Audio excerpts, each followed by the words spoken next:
Hey everyone, you're listening to Heaving Bosoms, the podcast where two best friends recap romance novels while squeeing, giggling, and making fun of ourselves. This week, I've got a fun partnership to announce. We've partnered with the Ripped Bodice for their April Read Romance Repeat box.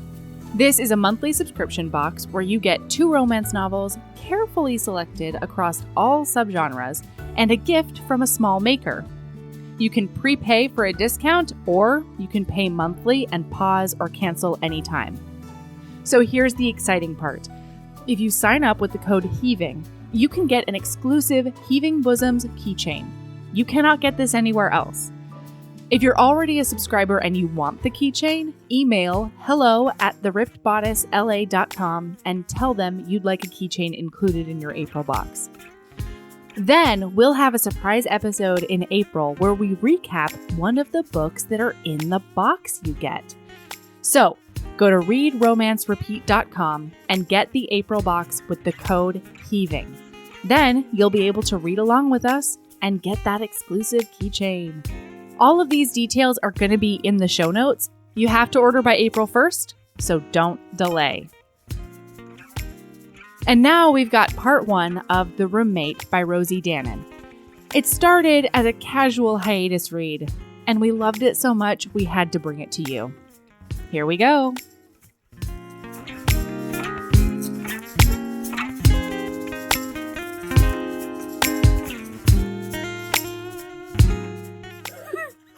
Hello. Hello. We're using a new thing and it gives us a countdown. So we had to kind of like freeze our smiles and laughter for like 5 seconds. Well, no, it was weird though, because I'm used to hitting the record on the other program and then being mid sentence or whatever, and my hand comes down and the whole thing happens. And this time I had the opportunity to get situated. Yeah, it was strange. We were frozen in time. Boy. Whoops. Erin, how are you? Not great. Not great. Mm-hmm. Uh-huh. As we say in the military industrial complex, yes. Mistakes were made. I made a mistake. What was your mistake? Did it have something to do with the fact that last night at 10:30 my time, you texted me and said, "Help, I'm on episode 6, help!" And I was asleep, so I couldn't stop you. Specifically, we were told last week that if you watch episode 7, you can't stop. And so I knew I was on 6, and I knew I was on the ledge, and I was trying to get you to stop me. And I was but no one was there. Oh, did you get a good night's sleep? No, but I was asleep at that point. No. So yeah, and then what was the next text that was sent? It said something like, "Oh fuck, I'm at 10. Oh no, I'm not." No, I said no. You Erin, came back. You texted me back at 3 a.m. my time, which is what, 7Z's your time? 7Z's, yeah. And I was like, "Oh no, I'm so sorry. I was sleeping. I'm expecting to get 0 response." When did you expect me to text you back? Hours later, Erin, no, at 11 a.m. my time. I was awake. It was 3 a.m. my time. I was awake. I was alert. My brain was alive. And I said, "I'm on episode 10. And I said, "Go to bed. What is your problem?" And she was like, "If I go to bed now, I get 3 hours of sleep." And I was like, because you have to stop.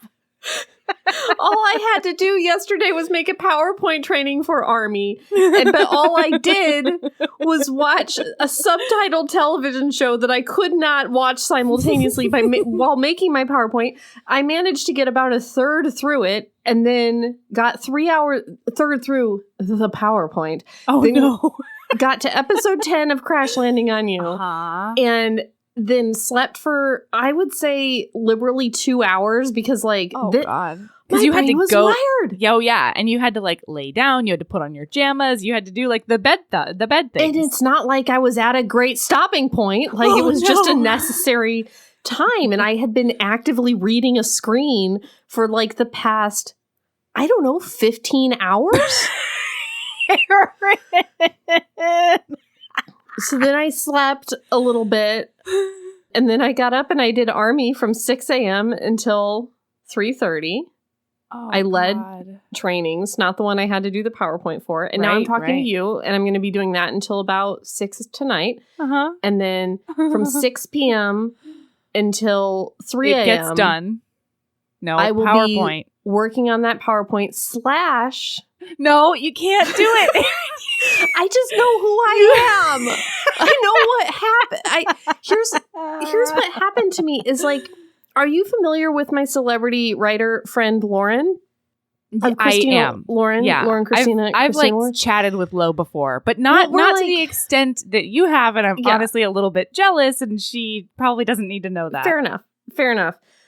She does listen to the show. Listen, hey. Hi. Hello. You know how like she and I are like pretty much best friends? Oh, wow. Fuck you. She had contacted me directly, just her and me. Okay. All right. Earlier this week. No, she has my thing because we messaged about your completely. Whatchamacallit, your video. Listen, she friended me on Facebook last week, so like she probably needed to even it up because she and I have been friends for some time now. And she knew that you're kind of like a jealous person. Anyway, so she asked me how many episodes we've watched. And I was like, work has been a hellscape. Like, I haven't watched any. And then Saturday, I was like, okay, my very famous celebrity writer friend, Lauren, has contacted me and asked me how many episodes I've watched. And shamefully, I've said none more than last week. So I will watch an episode today. And then I'll have something to say back of like, oh, I watched the rest of episode 3 and it was so great. No. I told her, I said, if you need to have boundaries, you should put them up now. I'm just texting her novels. Like the gray check marks on the Facebook Messenger are like prevalent. And I'm still just furiously being like, the way he looked at her that one time when he touched her hand, like obscure shit from episodes she saw a year ago. I can't keep my shit together. That's why I wanted you to watch more, because I am actively burning down our relationship with Christina Lauren. Because I'm crazy. Yeah. No, and listen, the only reason I haven't watched more is because I know myself too well.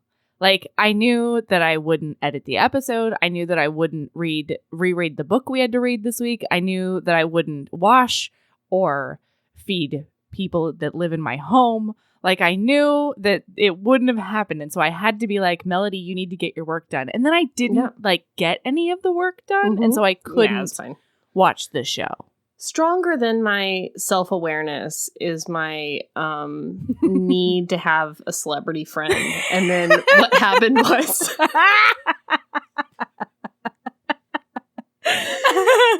They were right. Love it. Kate and Lauren were right. It trapped me in its snares. They're eminently wise. So you really should. Your mama bird mug. My mama bird mug. Very cute. Mine is a picture of me and Goat and Rooster sitting on a dock. You've seen those advertised on Facebook. My mom got this for me. And then she got one for David that's just him and Goat. No! Without Rooster. Yeah, that tracks. It does, but it's just kind of insulting that my mom knows that. Nah, that's just good momming. We've got a good mom in this book, too. One good mom, one shitty mom. Oh, yeah, we do have one good mom. Yeah. Yeah, I forgot about her. Yeah. Because guess what, listener? It's happening! Ew, pew, pew, pew, it's happening! We're here for... The Roommate by Rosie Danan. Here we are. We read it on hiatus. We wanted to talk about it more, and we are. And so now, here we go. Yeah. So should we get started, Erin? Yes. Everybody knows we love book because we talked about it on Patreon. We love book. It's great book. Yeah. All right. And so let's wrap this up. I'm going to take a little snoozer. Little snoozerino. All right. So we've got Clara. And Clara has shown up to LAX with a suitcase and a plan. Her plan... What would we call that, a plan? Well, yeah. Her plan is to move in with her childhood best friend, who she has carried a torch for since before they hit puberty. Mm-hmm. Her plan is to live with him and force proximity romance at him until he succumbs. Honestly, it's not a bad plan. It's not. He has invited her out there in the way that he's strung her along. He has knowingly strung her along. Yeah. For years. Decades. Yeah. Everett sucks. And he's invited her to come live with him knowing that. Everett is fully a monster in every way. I think just because he needs the sublet, too. No, she's not paying him. Oh, she's not? She's paying him $0. He's just doing it? Ugh. Yeah. Then I don't know. So he talked to her one night and he was like, you know what, Clara, you seem so pent up. Like, you don't know what your life is. You're just so unhappy. Come to LA. Find yourself. Do the thing. Move into my tiny house with me. And then, blah. And she was like, oh my God, it's time. Everett is ready to fall into love and fall into bed maybe with me. Also, I don't feel like LA is a great place to find yourself. Yeah. Hard agree. Yeah. Anyway, sorry. So he picks her up from the airport and he's like, whoa, it's so good to have you here. And wow. FYI, I didn't tell you this before, but the band, of course, he's got a band. And of course, he's the lead singer. This continues to prove my theory that lead singers suck and you should never make out with them. Erin disagrees with that theory. She is a lead singer person, but that's also why we're best friends, because I will go for all the backup and you will go for the lead singer and we will never compete. I've only hooked up with 2 lead singers of band. And it wasn't bad. Sounds bad. If it wasn't wonderful. It wasn't lasting. It didn't. We're not together today, but it was fun while it lasted. That's the end of the story. We're not naming names. All right. My theory is drummer and bassist. Go for the drummer. Go for the bassist. I feel like no one in a band. Just don't go with anybody in the band. Maybe. I don't know. Anyway, so Everett. Douche Canoe Everett is like, the band got a huge opportunity and I don't even have time to walk you into the house that you're going to live in. I got a Craigslist roommate for you without vetting him at all or getting your permission. Total rando out of the mist. And you're going to live with him now. Congratulations, Clara. Here are the keys. Get the fuck out. I got to go to the airport. Or oh no, it's a van. Yes. He's got to pick up his friends in a van, Erin. Uh-huh. Yeah. The band van. Band van. That's just farts and Cheetos, right? What does that mean? Oh, what it smells like? Oh, yeah. It's farts and Cheetos. Absolutely. And, farts and BO. And beef jerky. Oh, and BO. Oh, my God. And beef jerky. Holy shit. You're so right. Why do boys always get beef jerky on road trips? It's like, beef jerky is an okay thing to eat, but not in proximity to others in God. Ugh. Yeah. Boys. They're gross. Agreed. So she walks into this house and she says something hilarious. And now I can't remember what it is. But she says something like... God, that was great. Stop it. No, she says something like, fuck me sideways or if this always happens to me or, something. Uh-huh. She's expressing her disappointment. And then her roommate comes out of another room not wearing a shirt at all and maybe eating ice cream or something. Listen, this might be Melody fanfic. I don't know. Oh, she says, so this is how it feels to be well and truly fucked. And from behind her, a voice says, I get that a lot. Because you guys, he's a porn person. He's a porn star. Man. And he's not wearing a shirt and he's very hot. And she's got this physical reaction to him. She gets goose sperms.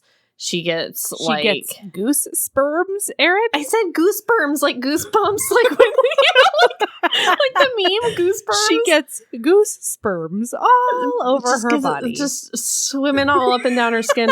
And then she's talking about how he's super magnetic and she's just, immediately attracted. Right. She says, like, he's not particularly, like, drop dead gorgeous or classically handsome, but there is this magnetism to him that she just can't get her head around. And he says adorable things like, "You're wearing all black. Are you here to rob me?" And he's so cute. So in this first conversation, he gets her to tell him like everything. She's immediately like, "I had this plan with Everett. I've been in love with him forever." Because she just sees something in like the genuine nature and like earnestness of his face that like she can tell him anything. It's very sweet. And really she also like starts laying down rules of like, listen, we're not going to be naked around here. She's got like a checklist. She's got to go through like all of the appliances and check them. And the water pressure. Yeah. She's got like checklists and rules, a lot of ground rules. And he's already like, yeah, I'm not going to follow any of your rules. She wants to create a cleaning schedule. Yes. She says you have to wear a minimum of 3 pieces of clothing. And he says, "Does each sock count?" Right. It's so good. It's very good. And then after she tells him like the whole thing about Everett, she looks at him and she says, because he's like, "Are you about to toss your cookies?"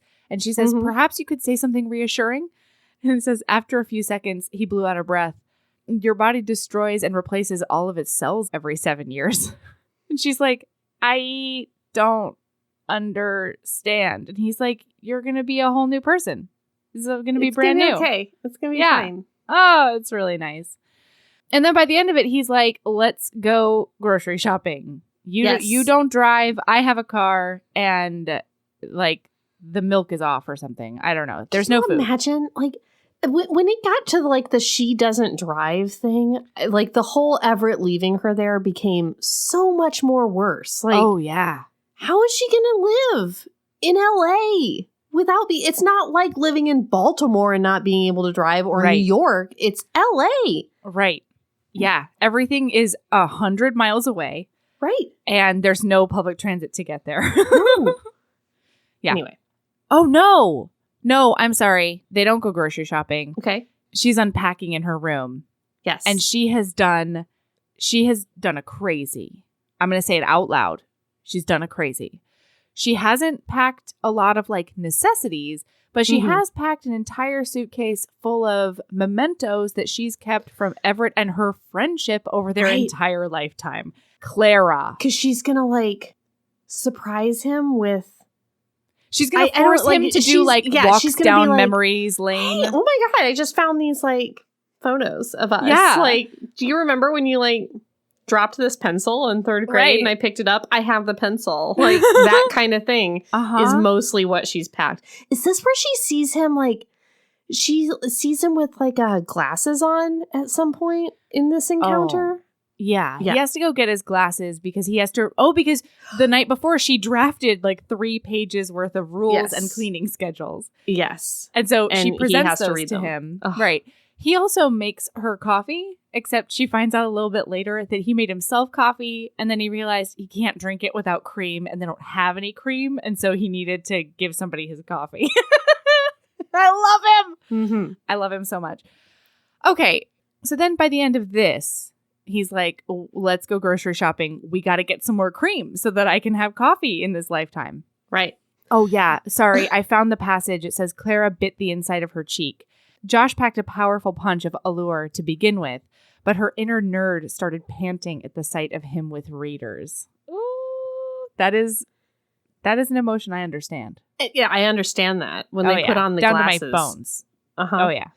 I hate that my husband has like 10/10 vision. Like he can zoom on with his eyeballs. It's like he has perfect vision and is not getting any worse. And I just feel like he'd look very cute with the glasses. But what a monster. It's never going to happen. Yeah, I know it is. How He's a dare monster. he? I know. Yeah. So they go grocery shopping and all he gets are like junk foods, Cheetos, candy. And she's just like, all the sugary cereals. You have the best body. Like, how do you do this? How do you have no nutrition and like all this sugar and you have like abs and stuff? And he goes, "I fuck a lot." Yeah. I fuck a lot. Oh my gosh. Hey, Ms. Danan, you do not get abs from fucking a lot. That's not true.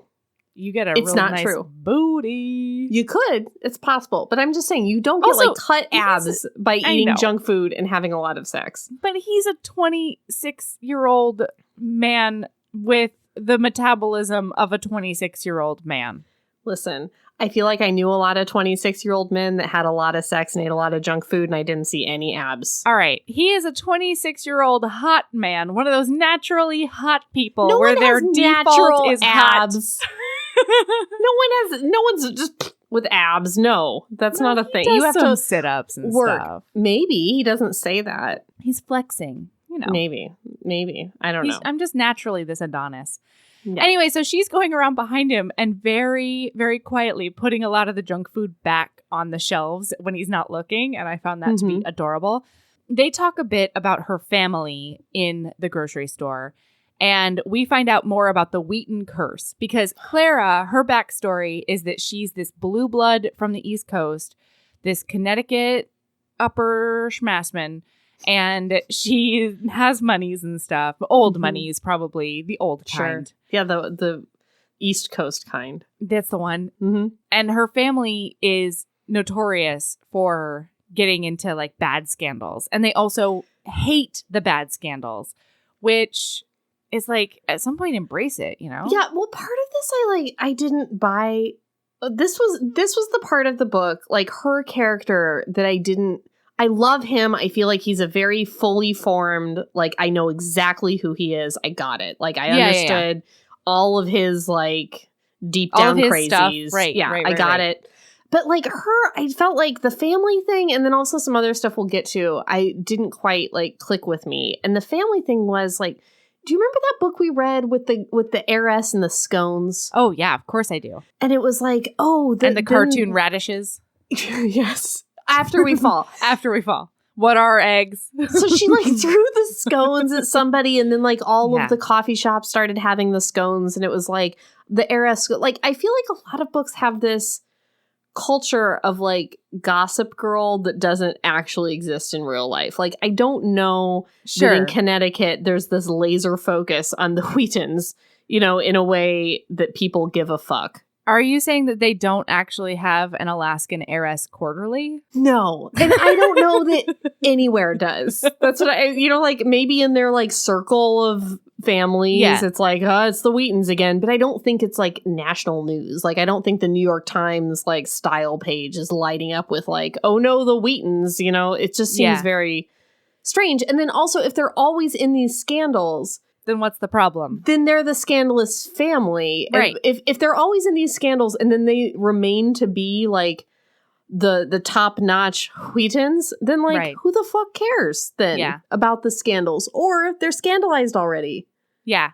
Well, so here's the only thing that like, because I'm going to be honest with you, I am a Josh, right? Like through and through. No. I am a Josh. You, Melody? And so I sort of looked at Clara like she was an extraterrestrial. I was just like, you are a specimen. I don't understand. Whatever you say out loud, I'm just going to believe because I don't get you. And I feel like that's why our friendship works. Whatever I say out loud, you just believe, which is nuts. I do.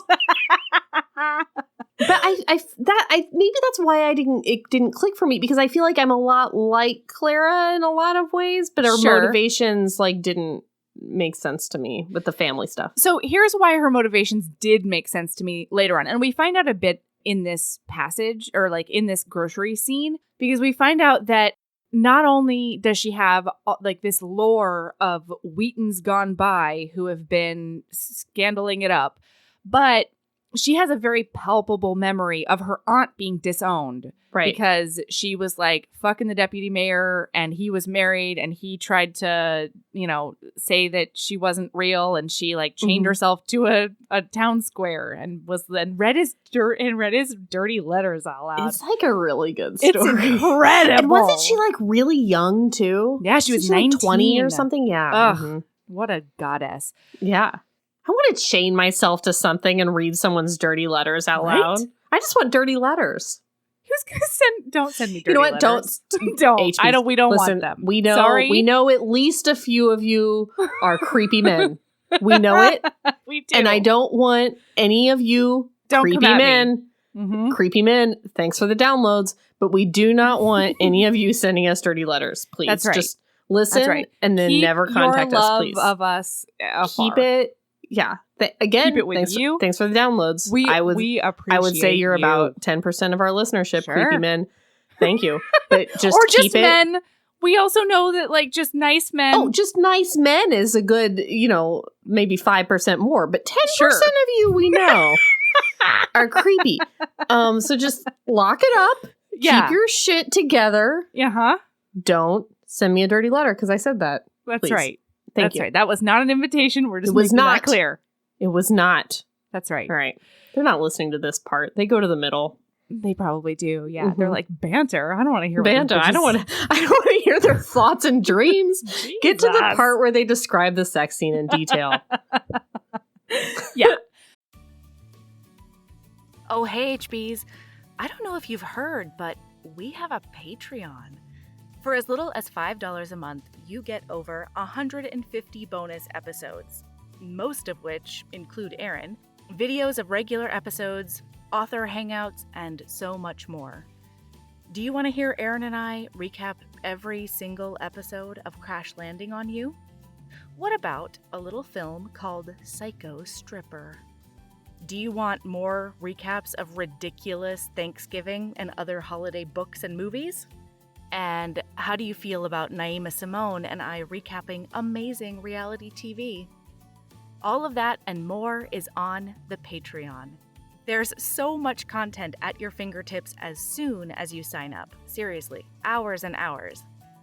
Anyway, it's patreon.com/Heaving Bosoms Podcast if you want to check it out. And of course, that link is in the show notes. Keep being a badass.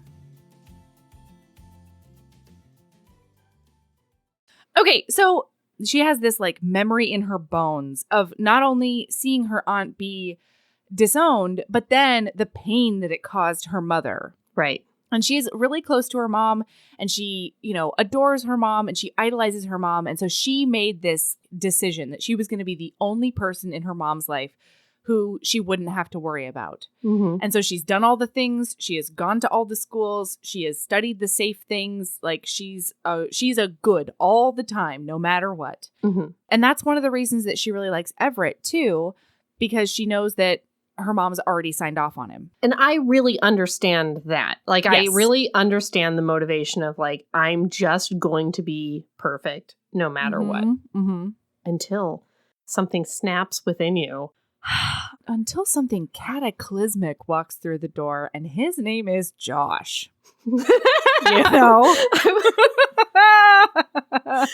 I was going to say his name is Crash Landing on You. What do we do? What do we do with his perfect face?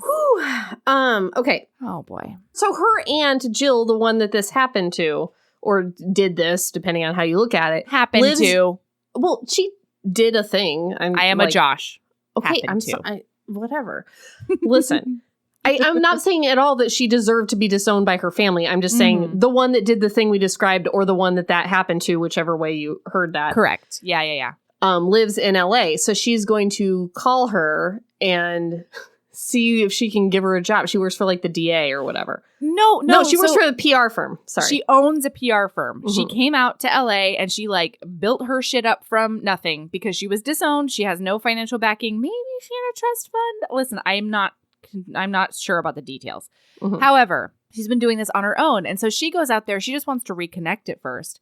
And as they're at lunch, they are chatting and Josh sends her an adorable selfie being like, sad face, you need to get toilet paper on the way home. And she shows this selfie to her aunt and the aunt is like, holy fuck balls. Here's the thing. I watch a lot of porn, my niece, and this is one of the porns. It never comes back that her aunt watches Josh's porn. And I just feel like we need to acknowledge it in this moment. That the aunt recognizes Josh from all of the Josh porn that the aunt watches. Love and it. then later, spoiler alert, they live happily ever after and he becomes a member of their family. Oh, yeah.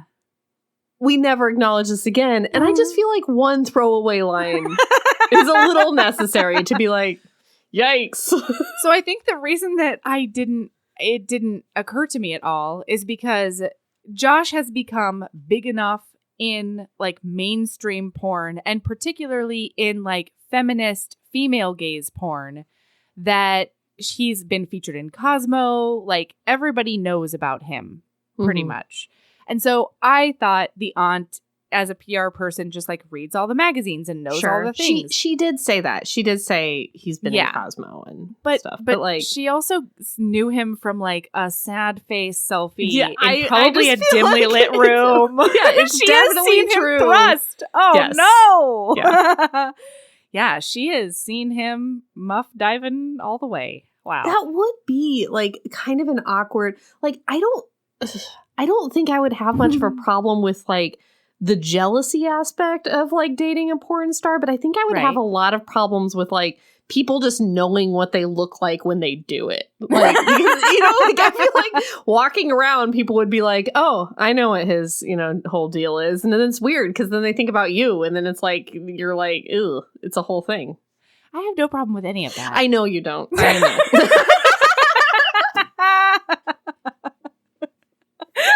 Not a single. The look on your face was like, and that's why it's even better. I don't understand. Don't get it.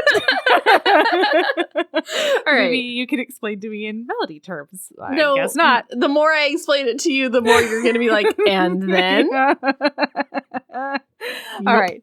Could we get a Coliseum involved somehow? Is there a stage? Is there a trial in which we have to fuck to save someone's life in front of millions of people? That's just bucket list stuff, really. Things the podcast has given us. All right, so then Josh has a shoot, and we like see him on set. Doesn't Jill give her an opportunity to work at her firm at this meeting? No. Oh, okay. All right, cool. So we see him on a set after a shoot. He talks to his ex-girlfriend, Naomi. Oh, also, he moved into this sublet because he's just broken up. Naomi just broke up with him and kicked him out. They've been like sort of quasi together for 2 years on and off and bleh.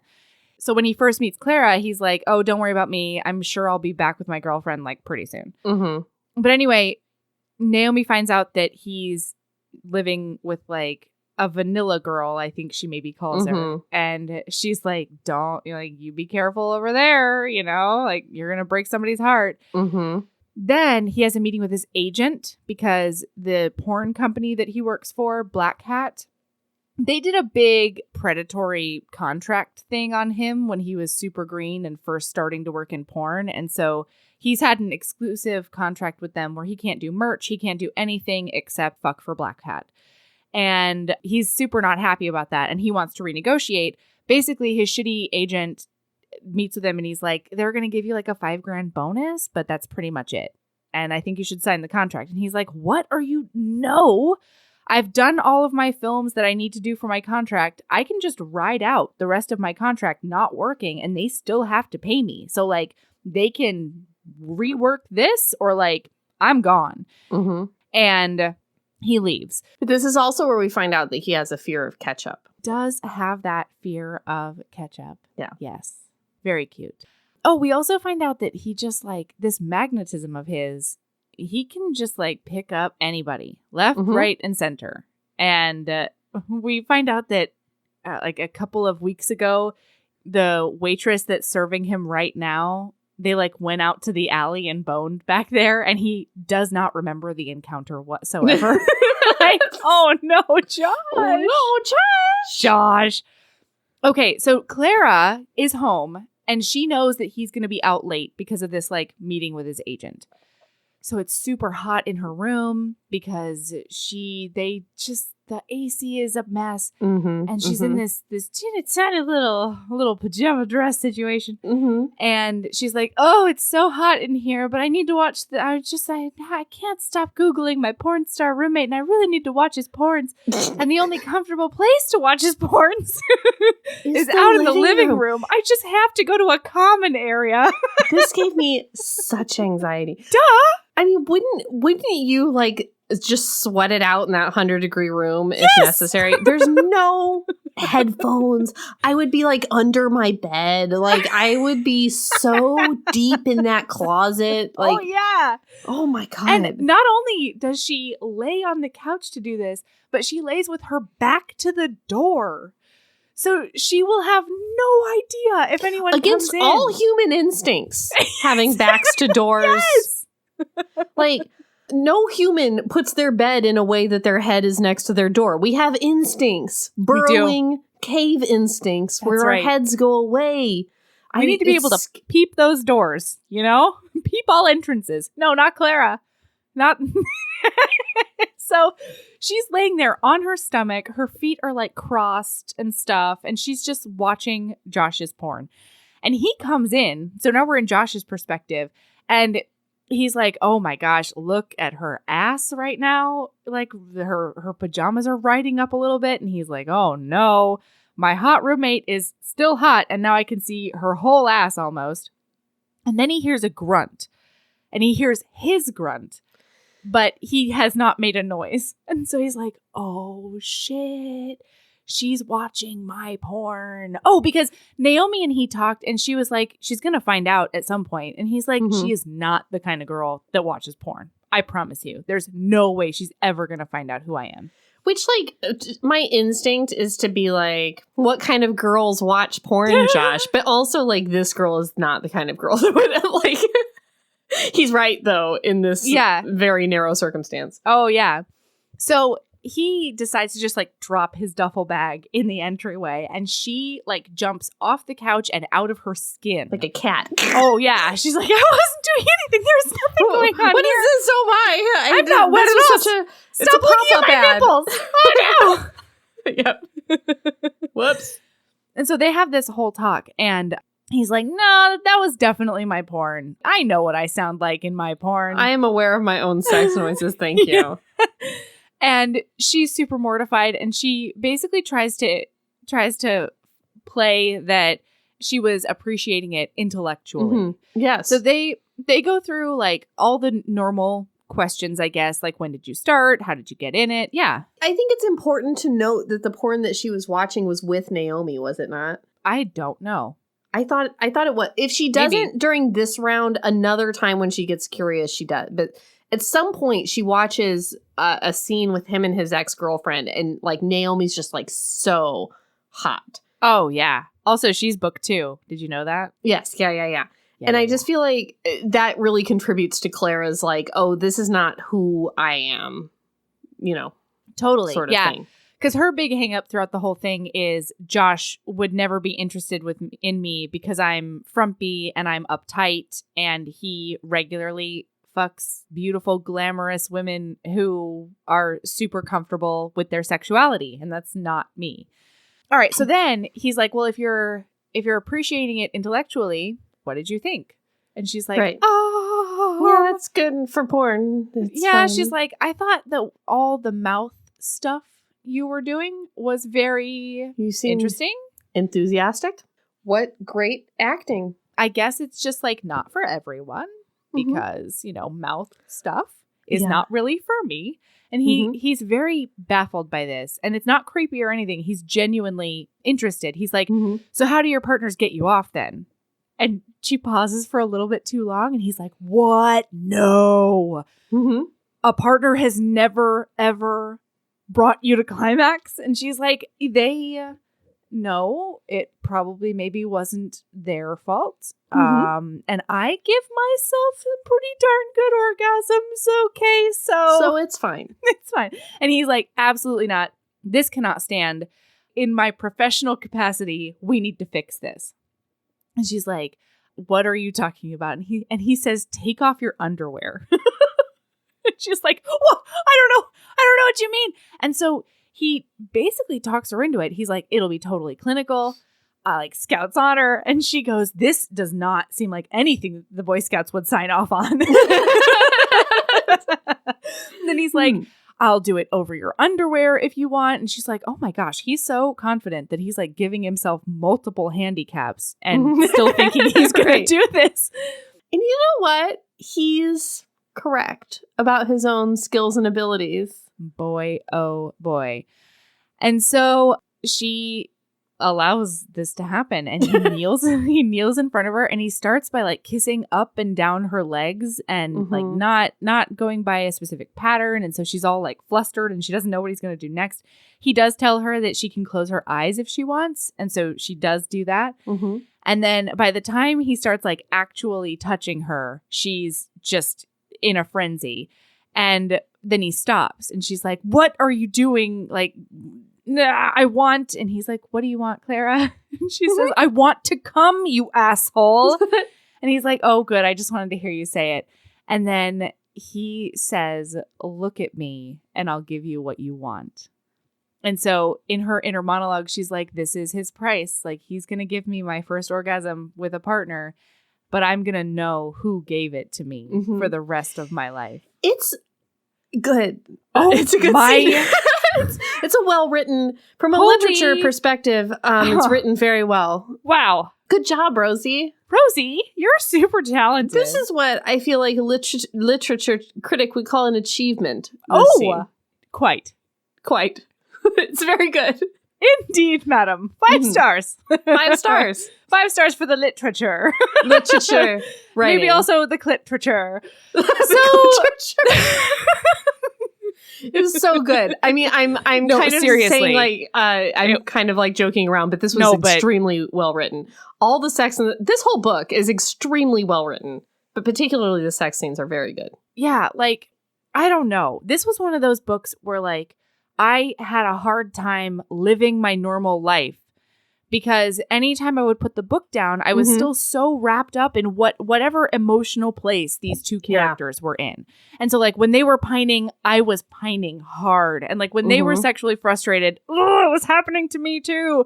And then like the high and then the huge crash later, like, I don't know. This thing, I felt like I was vibrating on a different frequency while reading this book. And God, it's so good. Okay.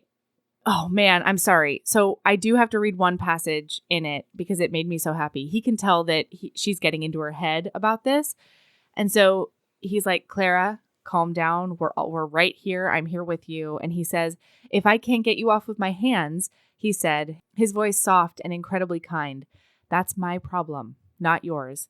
And if that's the case, we'll figure something else out. Every body is different, but none of them are wrong. Beautiful. Oh, my Lord, Rosie. You absolute dreamboat. Rosie. Gosh. You hot genius. Ah, wow. Okay. So then as like she's coming down and she's like, that was the most special thing I've ever experienced in my life. I have gone to a spiritual place. And meanwhile, she looks down and she says that he closes her legs like a person would close the trunk of their car. Like he's wrapping up. He's like closing up all the tools. Like if he were a chef, he's like rolling up his knife thingy that has all the knives in it. And he's packing up his caboodle if he's a makeup artist. Like it's a work thing and it's done now. Yeah. And he says, well, that's done then. And so she is super horrified because she thought that it might have also been extraordinary to him. And she's like, he's got an erection, sure, but his mind is clearly warring with his body. And then she says, I suppose for you that was just like work? Part of her wanted him to argue, to tell her that she was special. Don't be ridiculous. Josh backed toward his room. At work, I get paid. Her shame turned into a living, breathing thing, panting against her neck. What a beautiful passage. What a beautiful passage, Rosie. We forgot to note that earlier in the conversation before they started doing sex on each other, well, him doing sex on her, that she like asked him how he got into porn and stuff. Like, didn't that happen? Yes. And he basically said that he was like a valet And some guy like caught him going down on this guy's wife in like the backseat of a Maserati. And then that guy was like, if you could keep it going while I watch, like I've got the job for you. And then then he was in porns. Yeah. I just thought that was like, wow, what a Cinderella story. Cool, Josh. It's like the equivalent of getting noticed at the mall and being like a model. You know? Totally. But I do think the other important thing about that whole section is that when she asked, he gets really defensive. And he's like, I don't have some like fucking broken sob story for you. I had a great childhood. My parents are awesome. Yes, they are. I just do porn. Okay. And she's like, whoa, pump the brakes. That's not at all what I was thinking. I was literally just wondering, I don't know, were you going down on a woman and her husband caught you? ? Yeah, and and he was like, "Wow, you're a psychic. That's exactly how it happened. That's strange. How deeply did you Google me?" No, that didn't happen. It didn't happen. So the next day, he feels terrible because the reason he got so weird and like clinical and shut down at the end is because he's never been more turned on in his life. He's pulling a big St. Vincent, you guys. And he told her that he was going to do this in a clinical way that wasn't going to weird her out and stuff. So then he tried to do it in a clinical way that didn't weird her out and stuff. He tried to fulfill that promise. Yeah, but he heard those whimpers and he saw her face flush and stuff. And he was a goner. Boys love whimpers. They love them. They do. If romance novels tell me anything, it's that a boy loves a whimper. And that's how you make them fall in love with you. I've never seen snow before. It's noticing snow for the first time, and then it's like low, needy whimpers. Those are the things. Is this doing it for you, Erin?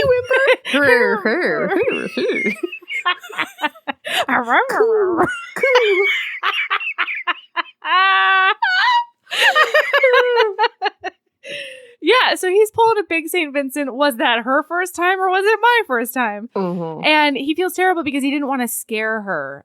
And so then he gets up early and he like drives way the fuck across town, maybe into another city, frankly, in LA. It could be anything. To go to this fancy bakery to get her a pastry or to get her like a bunch of pastries. Meanwhile, she's like, because he's thinking, I don't want her to leave. That got weird. I want her to stick around, poor thing. I don't want to scare her away. And meanwhile, she has gotten well and thoroughly scared away. So her bags are packed. She has purchased a plane ticket and she's going out to Jill's place to basically say goodbye before she hoofs it back to New York. And Jill is sort of in between meetings with this DA who is auditioning her to be her PR firm for her campaign for re-election. So while they're like saying goodbye, one of her associates comes in and he's like, the DA's ready. We got to go back in there right now. And she's like, oh, fuck, Clara, why don't you come take notes? And then afterwards we'll like chat about whether or not you're leaving because I really don't think you're leaving. And so Clara is in there. She's got great instincts. She's doing all the stuff. She's some like, bomb-ass notes. Oh, yeah. And she's like muttering to herself, but she's muttering brilliance. And the DA's like, what did you just say? Headlines? Big case? What? So by the end of the meeting, Jill's like, I'm down a couple of associates anyway. I need you to come work for me. This is a family favor you would be doing for me. And also, like, don't run away. Don't go back with your tail between your legs the first time you hit a bump. Like, try. Because her family was very kind of disapproving of the go to LA plan. So if she goes back right now, it's going to be... I think her mom literally said, like, how dare you, like, you're being so selfish for leaving me or something horrendous. Yeah. So Good it's Lord. like, it would be a big, like, shame if she went back having failed so quickly. Right. So she's like, this sounds like something that you could talk me into. However, I live in LA. You were like, it's at least a 40-minute drive to your office from my house and I don't drive. And Jill's like, well, figure it out, person up, fix it, and then come to work, basically. And she's like, nah. So then she hatches a plan. She is now going to apology cook for Josh. Can I say a thing that Jill says in this meeting? Love that. Love that journey for you, reading this. This paragraph. But she's saying you should give LA another shot. And she says, some fears kill us. They drain us our whole lives. And then we die filled with regret. But this isn't one of those fears. Make a plan. It doesn't have to be now, but you know the only way to get better at driving. Because I didn't realize that was the end of the thing. She was talking specifically about driving because Clara is super afraid of driving, and that's why she can't take the job. That's one of the reasons why. But anyway, I just thought that was so the fears kill us and they drain us of the... It's very, you don't miss 100% of the shots you don't take. Is it? Quote, heaving bosoms. Or is it the opposite one? Oh, yeah, I'm saying it's the opposite. It's like what she would say back to me if I said that. Right? There are several things in here where it's just like wisdom gets dropped on you. From the no bodies are bad, like none of them are wrong, they're just different. Like there's a lot of them in here where Rosie's just helping us be better people. I feel like this book is a lot about fears getting in the way of dreams. Most definitely. All right. So she goes back. She's going to make pancakes. And in her true neurotic fashion, she doesn't make one batch, but rather she experiments with about 5. Yeah. She's apparently covered in flour. It's a whole thing. So Josh comes out and he's sleepy and mussed because he's been taking a nap or something so Love it charming. When they're sleepy. I know. Aren't boys so great when they're sleepy? Love a sleepy boy. I've had this conversation before, though, I think. I don't know. As it's coming out, I feel like I've said my admiration for a sleepy boy before. I mean, love a sleepy boy. Yeah. It's charming. Yeah, it's real cute. And so he's like, this is weird. Also, I got you apology pastries. They're in the fridge. And then he goes, most of them are in the fridge. And he's like, this isn't just an apology. What do you want? You're like literally buttering me up. And she's like, okay, fine. Oh, also, she's wearing overalls, and he finds that super sexy. Which, I mean, he's a goner. He's done. It's toast. He keeps saying it's a trap over and over. Yes. He's like, you're trapping me. And like, the more she says, and then like, it comes to a head, and he like pounds on the counter and is like, this is a trap. Like, I know it. It's so cute. Because the food is so good. But also, she's trying to get him to teach her how to drive is part of this buttering up thing. So it is kind of a trap. Yeah. The first thing she wants is just for him to hand over his car and let her borrow it for like a trip around the neighborhood. And he's like, no, my Corvette. I think it's a Corvette. I think it's a Corvette. Because I think he calls it the vet. I think at one point she calls it a Camaro and he corrects her. And so then I could never again remember which one it was. Fair enough. Anyway. So he's like, my Corvette is the only thing of value in my life. It's the only thing I love. Oh, do you have it? I just saw that he called it the vet in this passage. Yes. So he's like, you're not just taking it. That's a way no go. And then finally, by the end of it, he's like, no, but I will take you driving and we will figure it out. Because he's like, we'll go get you a lease. We'll do whatever. And she's like, I can't go get a lease if I don't know whether or not I can drive. I just need to like go drive once and see if I can do it. And she tells him why, right? Why she has her driving anxiety. So she got in a car accident that injured seriously her younger brother, Oliver. Yeah. And now she gets panic attacks when she drives because of that. Because it was her fault. Yeah, I mean, injured not seriously. Oh, I thought he got like, he was in the hospital and stuff. Sure, he had like a bruised collarbone, but like, he didn't break any bones. It wasn't. No, I'm not saying like he's not like in a wheelchair or something. Yeah. But it was bad enough that she was like, oh my God, I could have killed my brother. Totally. So he takes her out driving and he realizes while she's going that like this isn't just an aversion, it's an actual phobia. And he's really, really sort of worried about it, And so as they're driving, he's like, just focus on my voice. Just talk to me, trying to distract her. And it's like, it's a big patience and it is a big cute. Oh, yeah. So then she gets on an on-ramp and it's one of those where like the lights alternately turn green and red to. Oh my God, don't even. I can't. California. I can't with your lights. But I don't understand it. They go so fast. And I don't even know the point of them. Like they just flash green and red and I never know. I don't understand the system. I don't understand the utility of it. How many cars get onto the freeway? But it's like you barely stop when it's red. Yeah. You like barely stop and then you go, right? So it's basically to put like at least a car's length between each one because they know that you're definitely going to have to merge into cars that won't get over, Fair. I just feel like no matter what happens, I get honked at.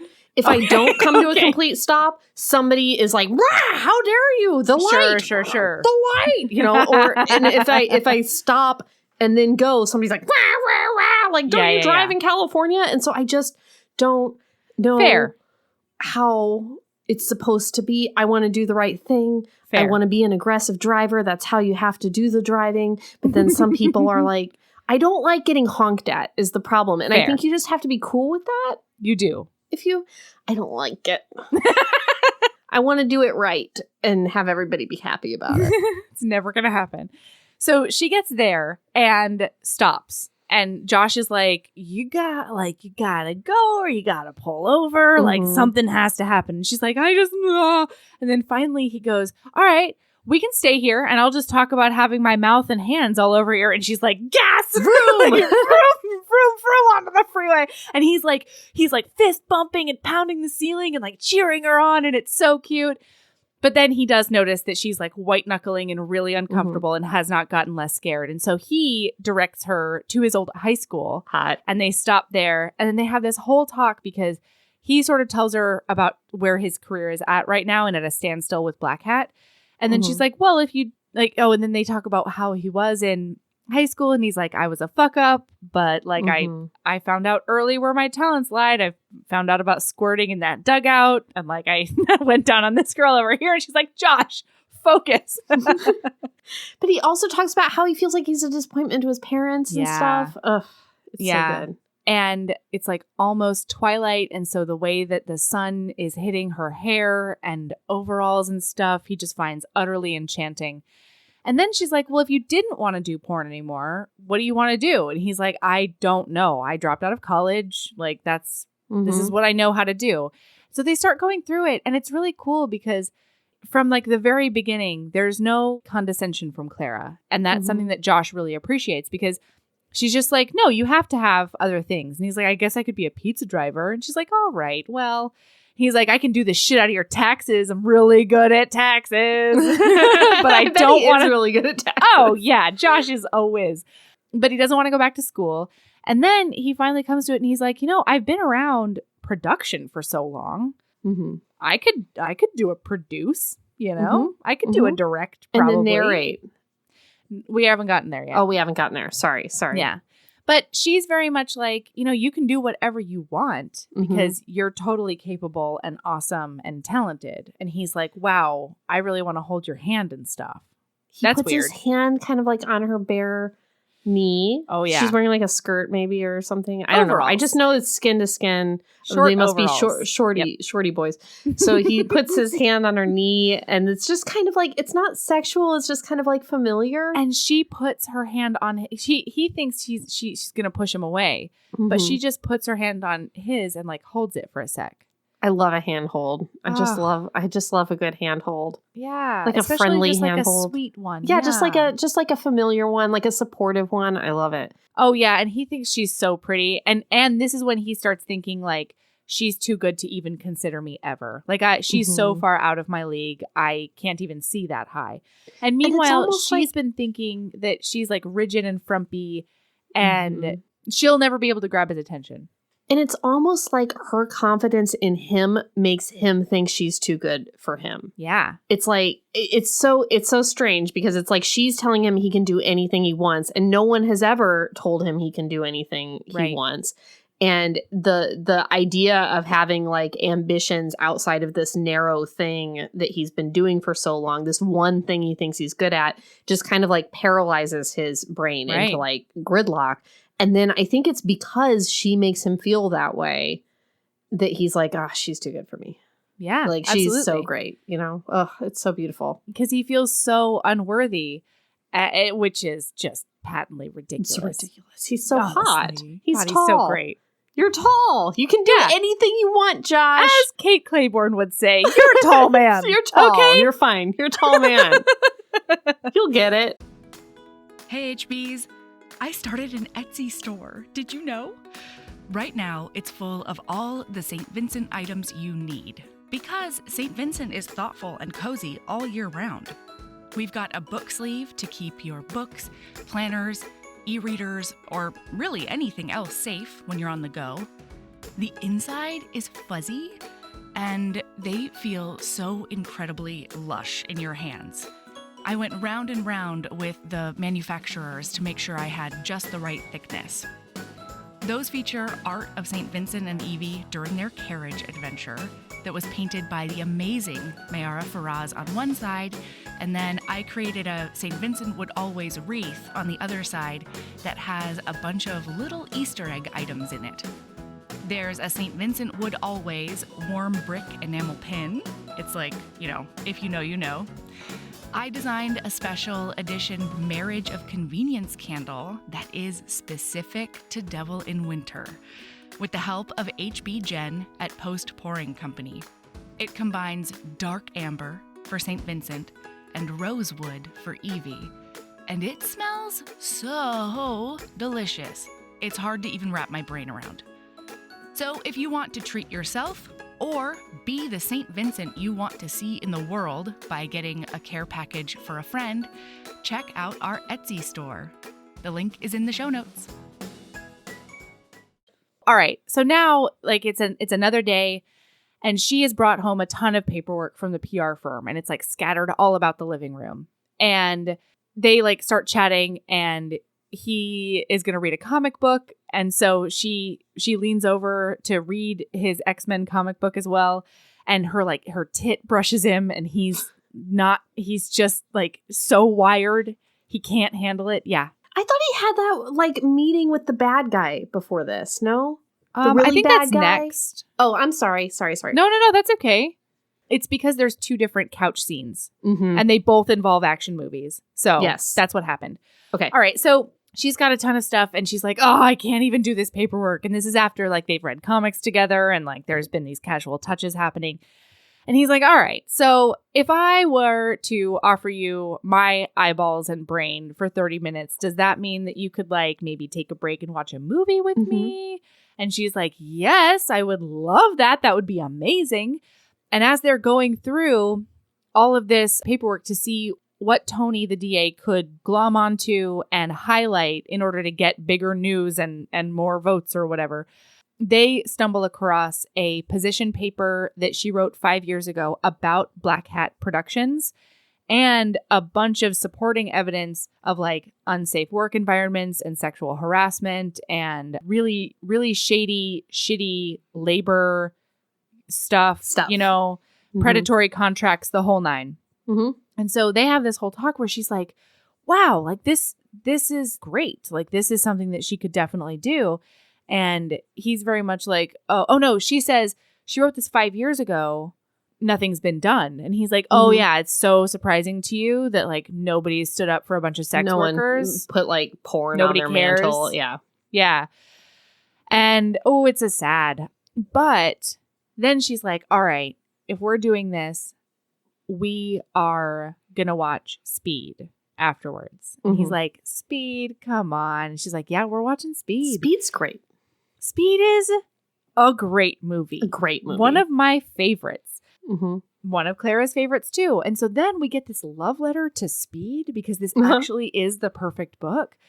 And she's saying about how, Keanu is the underdog everyman. And he's very much nah, he just makes your vagina dance. And she's like, how dare you besmirch Keanu's talents and say that it's just about my vagina. I mean, it's also about your vagina, but that's okay. No, There's more. That's fine. And then I think she asked, what character do you identify with? And he's like, I guess the bad guy. He's pretty disillusioned, and I would never run towards a bomb. I find out about a bomb, I'm running away from it. And she's like, what are you talking about? No, that's not how you are. You've been so kind to me, and you've been so generous and selfless. What are you talking about? And he doesn't know what to do with that. Yeah. No one sees the good qualities in him. Yeah. They just see sort of a skate on by kind of go with the flow dude. And they're they sort of write him off. Or use him. Oh, or use him. Which takes us to a meeting that he's got with Black Hat Productions, the CEO of it. Pruitt. Thank you. So he goes into this meeting, and Pruitt's very much like pulling all the power moves, you know, he's sitting way above him. He's doing all this stuff. And Pruitt's basically like, you are popular right now, sure, but you're popular with people who don't pay for porn. You're popular with like ladies and like, we don't make porn for ladies because like it's not. Meh.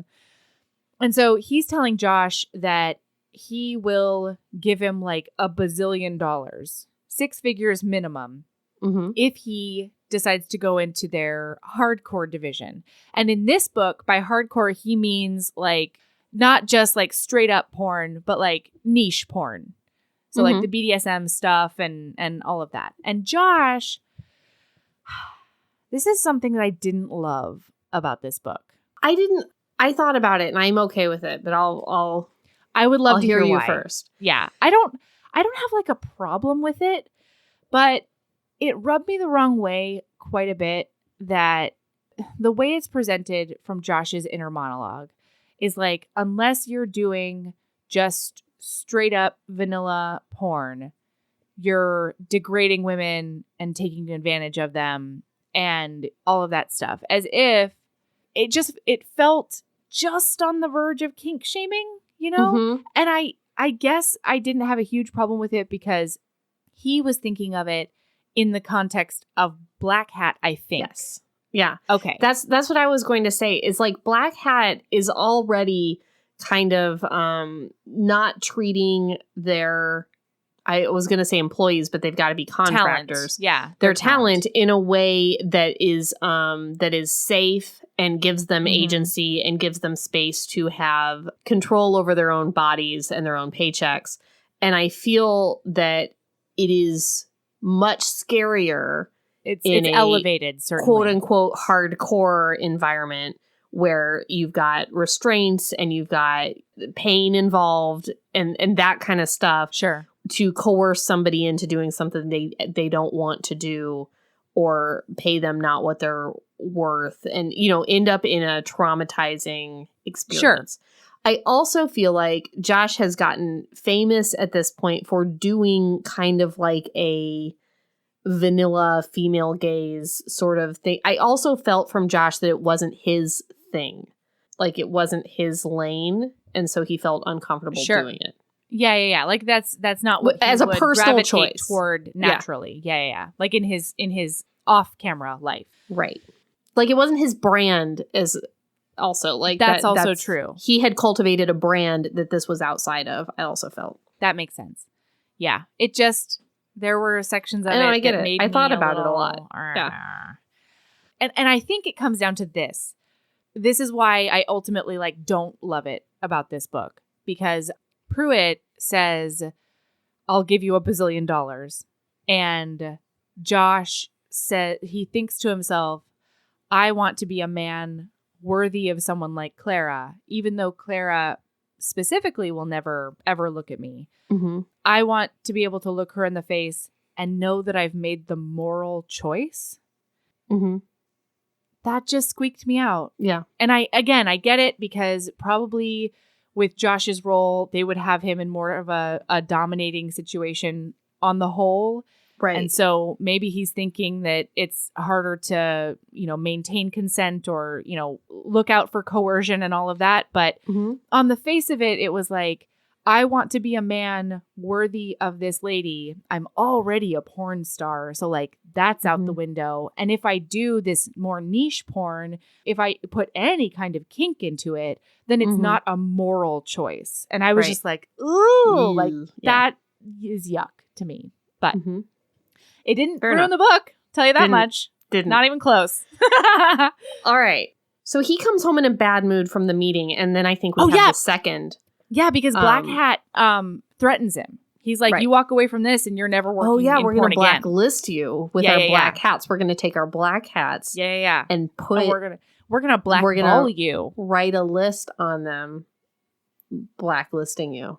Yeah, we're going to wear our black hats and then we're going to blackball you because we're porns. I didn't get a lot of sleep last night.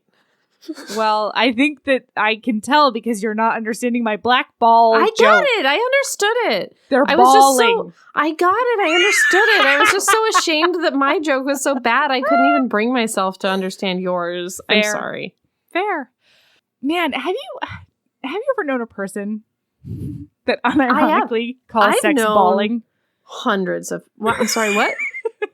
That unironically calls sex like, oh yeah, I balled her. Have you ever? Yeah. I have. And yeah, I have. Do I always walk in the other direction? The person I knew that called sex balling, I think unironically, also like kind of never talked about sex in an unironic way. So it's hard to tell. You know what I mean? Like, okay. I don't know. So they always talked about sex. Like in a joke way. Yeah. But I also don't think if they ever wanted to talk about it in a real way, they would have had different words. Does that make sense? It does. Yeah.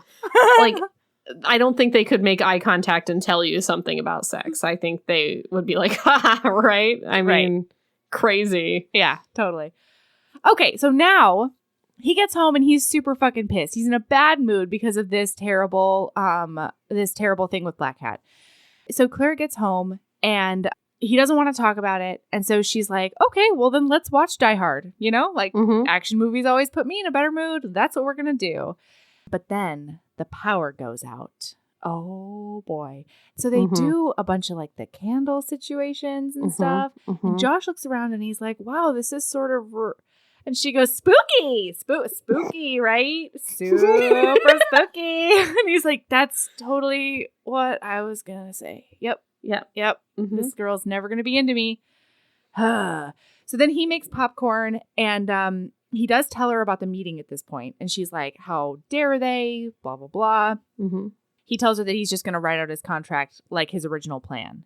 And this is where we find out that they have rights to everything except his narration. Right. And Clara is like light bulb above her brain. She's like, then let's do a project where you do narration and you use all of the skills that you've found to help women have better orgasms with their partners.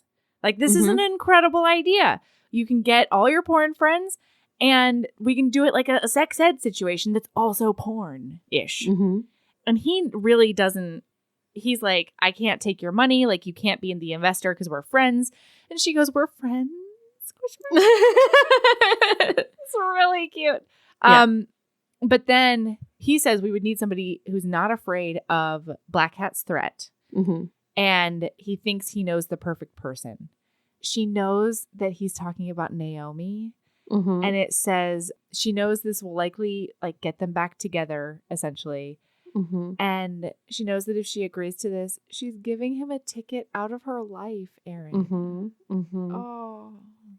All right. So then they go bowling? Yeah, Josh chooses a bowling alley to have this like casual business meeting. You know, though, the more I thought about it, the more I was like, bowling is kind of good though, because you have a built-in out of every conversation you're in for bowling. Fair. If you want to get to know somebody, bowling is a bad idea because you have to keep getting up to bowl and you can never have like a full conversation with a person. So it's kind of, if you know it's going to be awkward to bring two people together, I think bowling's great because you only get a good 45 seconds, you know? Yeah, here's my issue. I never know when my competitive streak is going to show up. Oh. And so I could show up to this bowling event super clear on the mission, totally practiced, and then all of a sudden I would just like need to win and I would become this feral basket case who's like heckling people and shouting and stuff. And like, that's not, it could be totally casual and chill, or it could be the exact opposite of that, depending on how the mood strikes me. You know what's so weird is like, I feel like I'm a pretty cutthroat person. Right. I'm not. You're not even gonna like, no, nothing like that. No. You're not even gonna try. No, you know you. I know you. Everyone knows you. Fine. But I'm not competitive. That doesn't mean you're not all. Sweet. You're incredibly sweet and you're incredibly thoughtful. But like, if shit needs to get done, Erin's gonna do it. I'll tell you to your face. Oh, yeah. But like at a game, if we're having a game night or we're going bowling or it's like charades or something, I become a shell of myself. Like I can't, I don't want to compete. I don't want to have anything to do with this. I hate charades gives me the most anxiety, or like Whoa. password or anything like that, where Yeah, you have to yeah, stand in front of the room and do like celebrity, that game. Oh God. Because I have this horrifying, I just feel like I'm going to embarrass myself. And so I just have to take myself completely out of the competitive. See, that's You really funny. don't miss 100% of the shots you don't take. So bowling, to me, whenever I go bowling, I'm annoyed by the bowling. I'm like, oh God, I've got to go do the bowling part now. Yeah. I just want the cheese fries. Sure. And the peoples. See, and it's funny. I really applaud you for having the foresight to be like, I'm going to embarrass myself. Let me take steps to mitigate that. Mm-hmm. I, on the other hand, will show up and like just all rational thoughts leave my brain. And like I leave my body, and I am just this like competitive, horrifying monster. Nice though, and funny still, still jokey or whatever, but I can't stop shouting a lot of times. Like it's not always great. And I do have those, oh God, I made a fool of myself thoughts, but it's way after, alone in my bed. Yeah. Where I'm reliving the whole thing. Uh-huh. Mm-hmm. And I wonder, so if I like take a personality test or something and it asks me if I'm competitive, or somebody asks me if I'm competitive, I always say hyper no, like strong no. Which is weird because you are. I think I've been thinking about this like a lot lately, and I think that I'm so competitive I can't even try in a social group, in a social setting. That's smart, Erin. If I even try, but like, you know what I'm saying? Like, I think it's a full 360 to make me now no longer competitive. No, I actually have, like I said, it's one or the other, because I have those nights too where I'm like, nope, I'm cool. I am deciding that this is a non-issue. I don't care if you're cheating because I'm not trying to win, right? So that I don't murder everyone. Yeah. Remember that time we did romance trivia and I shouted the whole time? Remember that time that we did trivia and I almost made enemies out of romance celebrities? Like, I almost made straight up enemies, screaming the words, say anything. Are you kidding me? Say anything, over and over into a speakerphone. I said say anything. I said say anything. I said it. Oh God. No, I think it's a music video for like a song. Say anything. We're doing movies. It's not further. We don't mean the song. We had been pushed to our limits at that point, though. I started real chill. I started real chill too. I did. Yeah. I did. You know what? I think that McLean energy kind of rubbed off on me. Like, I feel like we all kind of fueled each other's like. I think we were all the same, and then it just became combustible. Just like a very innocent woman being like, no, I think it's a music video for In Your Eyes. Is it that song? Like, I lost my mind. Yeah. And on video in front of all everyone of romance. Yeah. HBs laughing their asses off watching me, and I'm not self-aware enough to just stop. Or remember that I'm on video in front of Romancelandia. Oh man, we're just gems. What a two of us. Hot dummies. Do we wait? I haven't thought about this in a week. Do we have friends still? Wait a minute. Are we still friends with everyone? We're completely friends. We've been texting this week. Do we're the fine. Wallflowers still talk to us? Oh no. No, we're fine. We're great. Okay, good. I made sure. All right. You checked. Yes, because I laid there at night that night being like, I did too. I was like, I seriously ruined shout the podcast. Jésus Christ reputation in romance is and over. Over again. Because I was such a horrible bitch to everyone on my team. It's fine. All right. It was fine. I didn't want to win. That's not why I was there. I was there to make friends. Same. We had so many, but the problem was we had friends there already, you know? And so once people have seen me, it's hard not to show them again. Really. Yeah. Yeah. All right. Okay. Where were we? I don't know. I think we should wrap it up soon, though, because we're at an hour. Oh, we're at the bowling alley. Yes. Yeah, okay, we'll wrap alley. it up right now. Okay. So basically, at this bowling alley, she gets to know Naomi a little bit. And Naomi says that she will take this risk and do this if Clara is involved with everything. She has to be there for casting. She has to be there for mission statements. She has to be there for filming. She has to be there because Naomi is so fucking smart. And she's like, I'm looking at this as a business decision. We're not making this for people like me and Josh. We are making this for you, Clara. So you need to be the litmus test of like what's too much, what's not enough, what needs more explanation. You have to be there. Mm-hmm. And Josh is like, Clara, you do not have to do this. You don't. We'll find someone else. And she grits her teeth and she goes, there is no one else. Mm-hmm. And she tosses out her hand and they shake and it's gonna happen. So they're in business. Porn company. Porn sex ed company. Woo! Everybody's gonna have better orgasms. It's gonna be great. All right, Erin, do you have a lady love? I do. I might struggle to explain it. Love it. High concept lady love. Ooh. Are you ready? I'm ready. I feel like everybody's doing bad right now. But I feel like the same kind of anxiety when we entered quarantine and we entered the pandemic is starting to come back in reverse.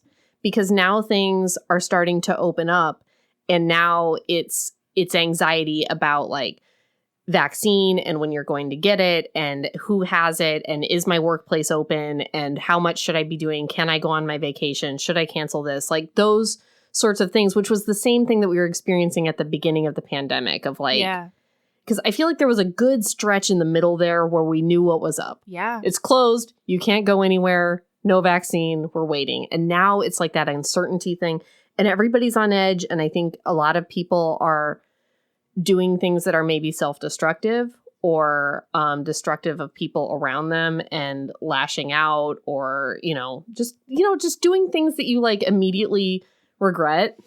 Yeah. Don't cry. I'm not talking about you, Melody. I know you're not talking about me. If you're ascribing this to something you've done or said, it's not you. I'm not. You okay? I'm not. I know, but No. I feel like our lady loves might go hand in hand, even though I haven't heard yours. But honestly, I'm having a really hard time. I know. I am too. I think a lot of people are. And like you said, I've been mostly good. Mm-hmm.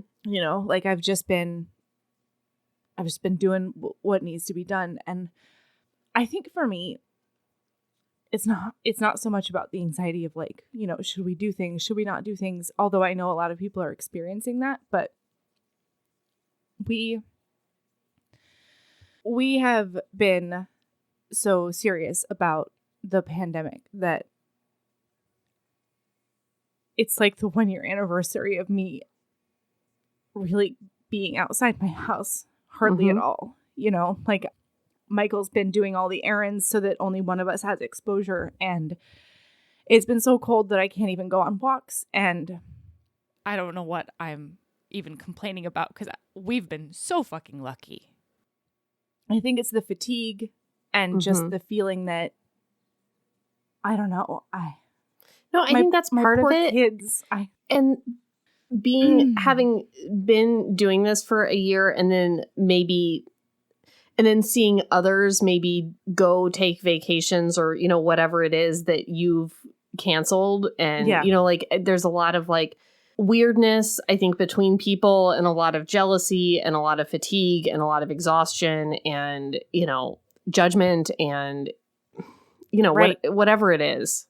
Like we've canceled 3 trips and I have friends that have canceled no trips. Right. And it just kind of like, I'm not mad at them, I guess, right. But it just kind of like, it's just, you feel resentful and you feel bad, Yeah.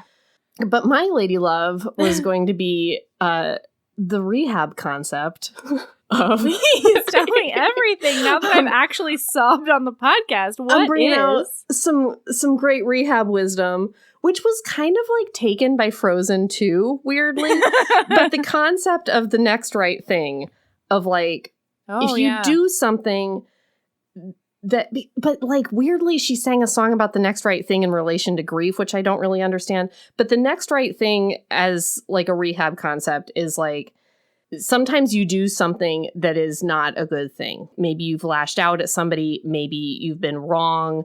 Maybe you've lied. Maybe you've done something that is not good. And maybe it's to somebody else. Maybe it's to yourself. Maybe you did a self-destructive thing, which is where it comes in rehab.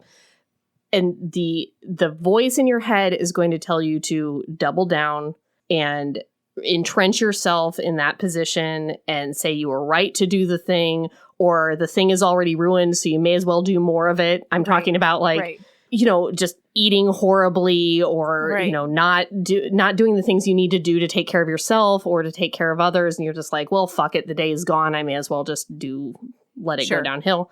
But what you have to do is you have to take a breath and you have to do the next right thing. And that is usually not entrenching yourself in the position, making it worse, saying worse things, doubling down, beating yourself up over it, doing more self-destructive things, because why not at this point? Right. Just take that breath and think about what is the next right thing, and then try to do it. And it's gonna suck. It's gonna take a lot more energy, and it's gonna take a lot more, you know, emotional work to do the next right thing instead of the next wrong thing, but it's gonna pay off in the end. Yeah. Wow, that's really good. Yeah. Good lady love, Erin. What's yours, like suckers or something? What's yours, like ice cream treat? New kind of Cheetos? No, mine was going to be telling listener something that I need to hear and something that I've not been good about lately. And that's just like being kind to yourself. Mm-hmm. Because like you said, a lot of people are feeling the same way. And there is so much uncertainty right now, like surrounding the vaccine and like, you know, how to do all of this safely, and school and keeping your family safe while still being sane, or, you know, whatever it is. If you know that you're doing the best that you can, then that's what you can do. Mm-hmm. And do the next right thing and be kind to yourself. Mm-hmm. Yep. That's it. So, wow. Hi, everyone. Hello. Love yourself as much as you. We're on social media. Did we be funny? Yeah. We're on social media. We're on Facebook. We have an Instagram, Heaving Bosoms. We have a Twitter, Heaving_Bosoms. We have a Patreon, Heaving Bosoms Podcast. We're doing the Crash Landing on You series that we kicked off with Lauren and Kate last week. That's really making me happy, if I'm being honest. Ooh, honestly, it's becoming it's a double-edged sword, or a snake eating its own ass, as you would say. What else do we have? We have merch. If you go on our website, heavingbosoms.com, you can find the merch. You can find the Heaving Bosoms Reading Embrace. Believe it or not, it's still March. There's only been 3 months of this year, and you can still get on the embrace. And what else do we have? You're just thinking about that snake just nomming on its own ass, huh? No, I have to correct you, because the correct idiom, Erin, is ass eating its own tail. Okay. Still stupid. Still so dumb. I'm sorry. I would never say that you're not a genius. This is one of the funniest things you've ever said. I don't know why it just hit me so funny when you're like, you're always saying that I'm not a genius. It's like, how specific? All right. Okay. Are we? Keep being a badass. Love yourself as much as you love just screaming, say anything at an innocent woman who you've never met in real life, because you've just become a monster because you're feeding off the competitive energy of your friends, and you forgot that you become this monster when you when are fed after midnight or whatever it is. Yeah. That's the one. Yeah. All right. Bye. Bye.